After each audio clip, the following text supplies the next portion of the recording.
Well, tell us a little bit, before we jump into your story, actually, let me do a definition here. What do you think, what do you believe there are the key attributes of a high performer? Um, well, a high performer understands that they only have limited time on earth and they want to leave a mark in this world. And I think that's really important. You have to understand that you can only achieve so much and you can only do so much in your life on earth. And so a high performer typically likes to take the risks and take risks and they are aware about what is it that matters to them versus what matters to other people. And so they are focused and they understand where they want to go, regardless of what other people say around them. Welcome to the show. Nathan Newberry here, your host. I have John Javier here, who's going to tell us a little bit about his story. But I'm super stoked that you're on the call here with us today, John. Thank you for inviting me, Nathan. I'm so Yeah. stoked to be here as well. I absolutely am excited to be interviewed by you. I've heard that you interview only high performing people, and to be considered a high performer, that means a lot. Thank you so much. Good, good. Yeah. Well, tell us a little bit, before we jump into your story, actually, let me do a definition here. What do you think, what do you believe there are the key attributes of a high performer? Um, well, a high performer understands that they only have limited time on earth and they want to leave a mark in this world. Mm. And I think that's really important. You have to understand that you can only achieve so much and you can only do so much in your life on earth. And so a high performer typically likes to take the risks and take risks and they are aware about what is it that matters to them versus what matters to other people.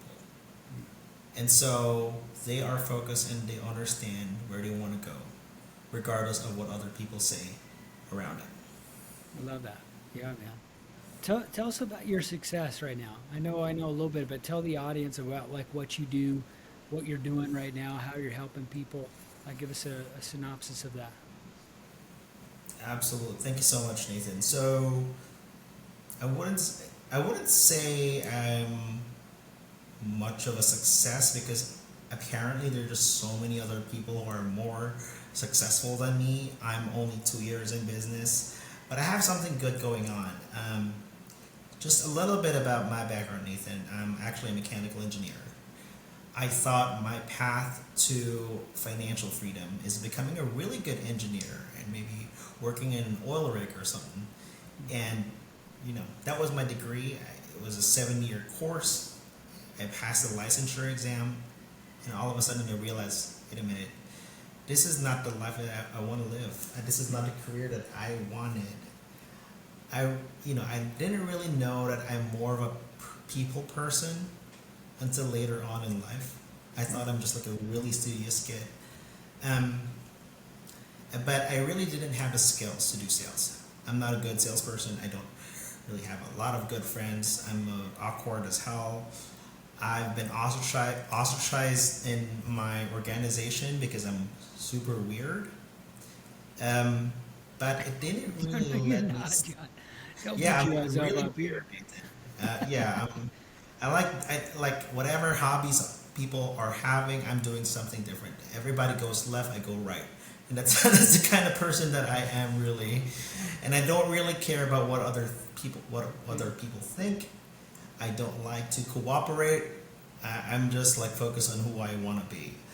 Um, I think that's and a good trait of a high performer, that you don't care and you do things that are a little bit different than most, which is good. I like that about you. yeah, Keep it on doing does that. help Keep on that I'm a telling it. little weird, so it's not that hard. Yeah. um, But what do you do, man? What's your business? Help us dive into understanding that a little bit. Okay, so my business, I started it back in 2022. It's called Flexia Work Services. So when I jumped into business back during the pandemic, there's a lot of other businesses that started their own business like me. And the top challenge for most businesses is actually getting some leads in the pipeline. Like, hey, I asked everyone, what is it that's most important for you right now? It's mostly leads, more business, more opportunities. That's 90% of the problem of most small business, and it's actually quite true. Um, Sales and is the lifeblood of every business. You can be wrong on so many things, but if you're wrong in sales, then I don't know how your business is going to survive. Hmm. And so that's the type of business and service that we decided to specialize in, primarily focusing on lead generation. So when we talk about lead generation, there's multiple kinds depending on what makes sense for the business. We talk about email marketing, social media outreach, and cold calling, right? We realized that the success of that, somehow depends on our client's online presence, because 95% of the people who would like to meet you or schedule a call with you would do a little research before they actually meet you. They would check your website, they will check your social media, they'll see what content do you produce, what blogs do you write, and so it's really important to have online presence along with running a marketing campaign. So we started to delve into the world of branding, which is building, creating social media content, editing, and doing graphic design. Right. So back in 2022, we started with I started with 3 people. Right, and right now I have a team of 30 people now in 2024.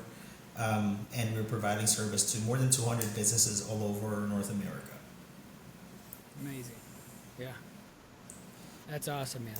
Well, Mhm. how did that all begin? I Thank mean, you. you told us a little bit of your backstory, which I really appreciate, but it didn't always start there, right? You talked a little bit about some of those things, but like bring us back to the understanding of like when you got into that gear, the high performance gear. Like, was it a tragedy, a challenge that you dealt with, or was this where you had an alighting moment where it's like, hey, a book, a title, a person, a mentor came out of nowhere and that got you into the gear where you had to be really serious and take this on? Like, what was it? If we really truly open and honest, and I think a lot of people can relate to some tough stories maybe that you even had, bringing it back to where this all began. Where did that spark of high performance really ignite? Absolutely.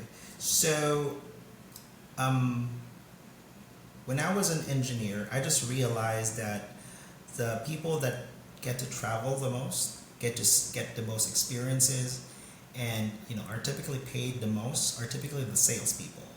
Mm. And as a project manager, I really didn't have a chance on getting that opportunity until So what I really did is I tried to do some sidelines, trying to practice doing sales. I took on selling insurance to commercial people. On the first year, doing sales, selling insurance, I almost sold one package, and it's only to my aunt. I never had any, and that ended quickly because this is not sustainable. I'm not doing sales every day, going out trying to meet people. I never sold anything except to my aunt, and I realized, wait a minute, maybe B2C is not for me. One day, I had an opportunity to become an assistant sales manager of somebody. As a mechanical engineer, I met a boss who he does international sales, and he was selling manufacturing equipment all over Asia Pacific, talking about different countries like Korea, Japan, Philippines, Indonesia, India, and so when I found a mentor, I really tried to absorb all of the knowledge. How do you build rapport? How I spent a year trying to understand how he turns cold conversations from strangers and all of a sudden making them best friends in a matter of a few conversations. And that's really what I learned. Eventually, I kind of copied what his technique and what he does as a salesperson, is a successful salesperson, that I eventually became a country sales manager for a large American multinational corporation here in the Philippines. Hmm. And that got me to the top of the corporate ladder. I realized, as fun as it is, somehow, your as a salesperson, your destiny is still not in your hands. So I have to say, during that tenure, I've had really good success. I started to sell around, $2 to $3 million a year selling manufacturing equipment, but it kind of ended when the pandemic hit, Yeah. and that's when I started my own business. I guess I realized that the real test of life is actually putting it into action and making myself the beneficiary of what I've learned in sales. Hmm. That's why I started my own business. Yeah. And so you do a lot of marketing, you do a lot of all sorts of different things for businesses, which is really cool. What kind of shifted in for you of like how do you prevent like burnout that so many entrepreneurs have, right? Like how do you really kind of throttle that? How do you build out things in a way that's going to allow you to achieve the success that you have and continue to grow, but prevent you from that burnout that so many people have? Absolutely. So I think burnout is really part of the process, Hmm. but being burnt out consistently is not sustainable. At some point, you want to live your life. During the first year of my business, I've been working 14-hour days, Mondays up until Sunday. Hmm. I take care. I'm the HR. I'm the human resource. I'm sales. I'm marketing. I'm operations. I'm recruitment. Everything. Yeah. You know, um, and so it required me to work like crazy. Um, I did that for 6 months. Um, it doesn't hurt a lot because for success, it's like you're thrown off in an island, and you're, and then all of a sudden you have to survive. If this doesn't work, then I don't have plan B. Yeah. This is my plan A, and nothing else. And so it does help that I'm a little anxious. That kind of fueled me to keep on striving to improve the business. Maybe at some point that I had 30 clients and I had enough cash flow coming in, then you started to then you start to realize that you also have to learn how to smell the flowers, and you also have to I can't really scale this business if it's just me. My 24 hours would not be enough to scale the dream business that I want to have. Like right now, we're running at I'm looking at the number of hours that my team is putting up. We're running at around 800 hours a week of work. Like, how could a potential solopreneur take on 800 hours when I only have 24 hours a day? And so it's absolutely important that you bring in team members as soon as you can. Maybe not necessarily. So I found a way in our system wherein I could absolutely delegate some things to my team members, even if it's just 1 hour a day. Like, say for example, sending email marketing campaigns, or maybe sending billing or collections to my prospects, or setting up setting up email marketing campaigns.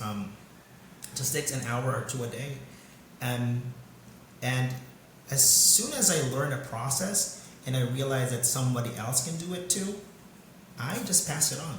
Hmm.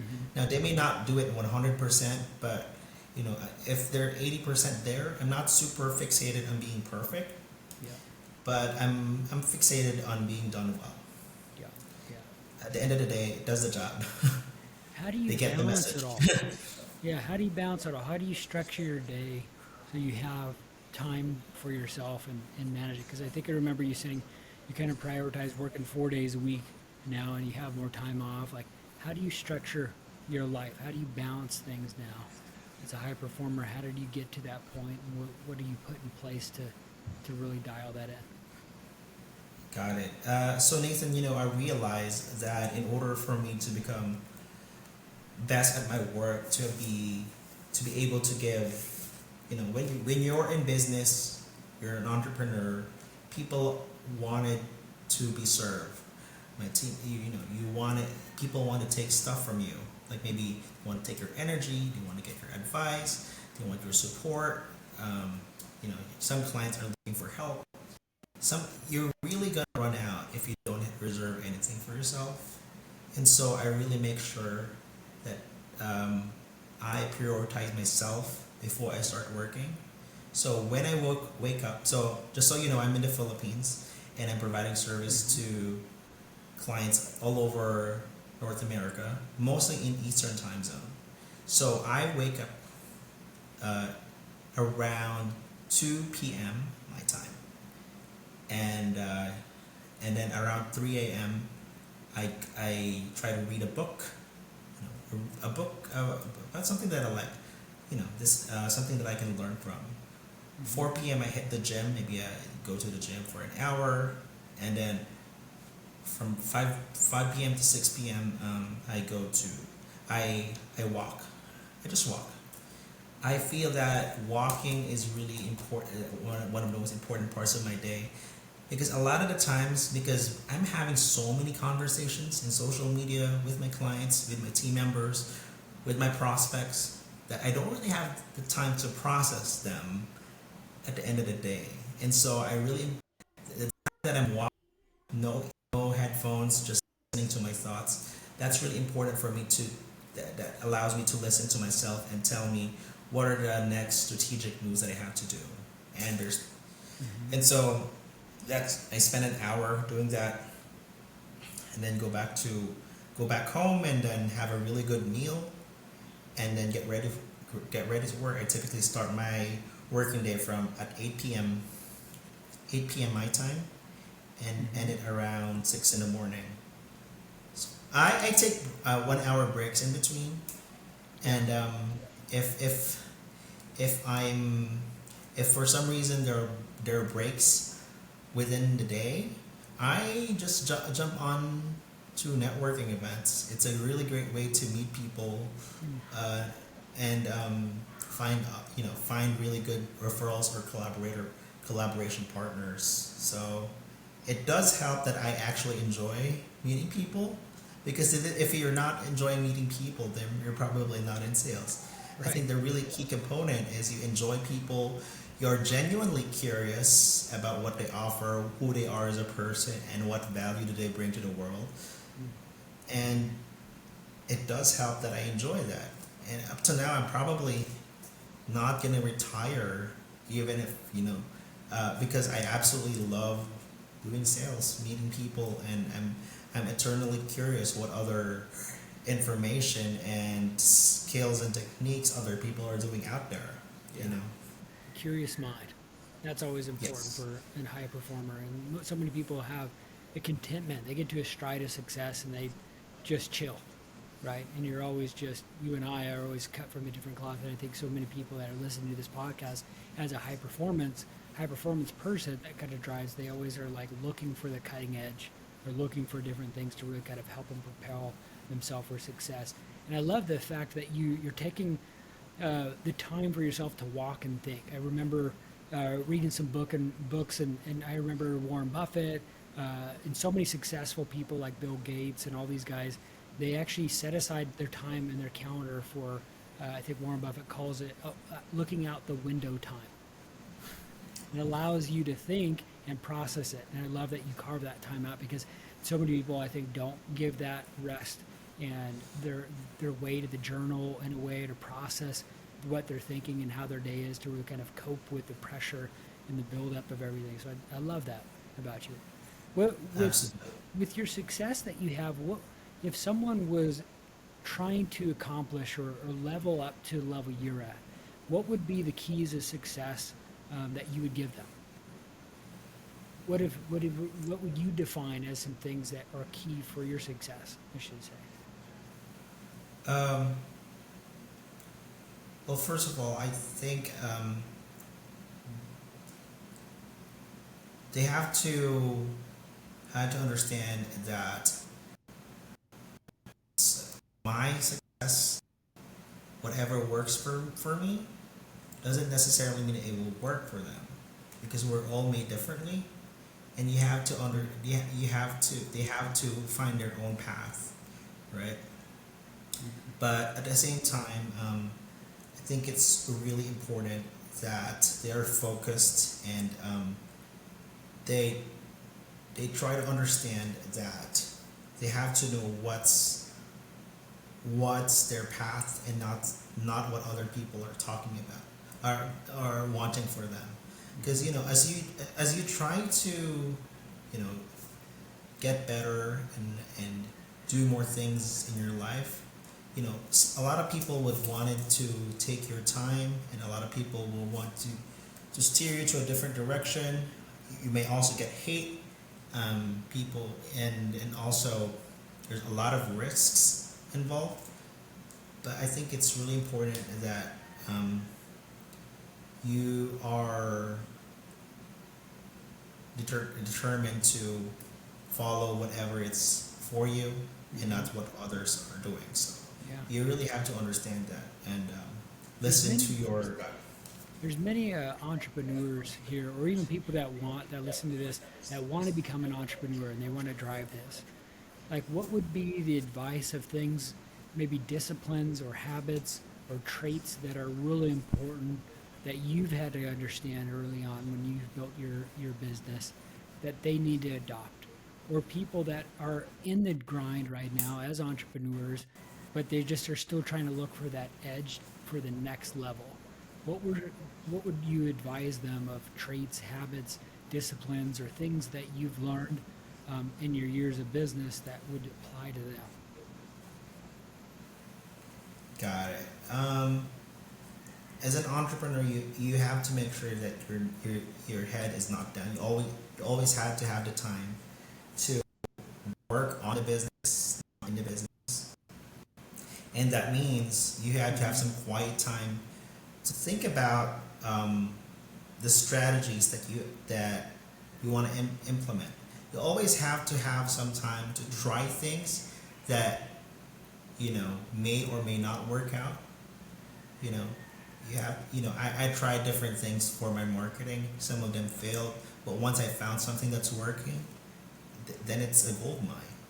The other thing is, you always have to spend some time to sharpen the saw before you start hacking away on the business. You have to come up with a really good personal brand. You have to identify a marketing strategy, and I try to understand really what your market says. So a lot of people go into business having a really, really good idea, but the market did not respond to it, Yeah. right? And so being a salesperson, having the time to have a conversation with your potential prospects and clients will help you lead to a product or solution that exactly fits your. So it's really important to listen to what the market says, because you have to be able to your business and your solutions should be the solution to your target market's clients, and don't be afraid to switch when things change. You know, and since we started a business, we had a lot of changes. There's a lot of shifting that we have to do, whether it's through adopting social media, adapting AI, and adapting how market trends, adapting how different platforms are moving, and adapting how the algorithm works. You have to learn how to be adaptive and be able to switch and change, because marketing is an ever changing industry, and you have to keep an eye out.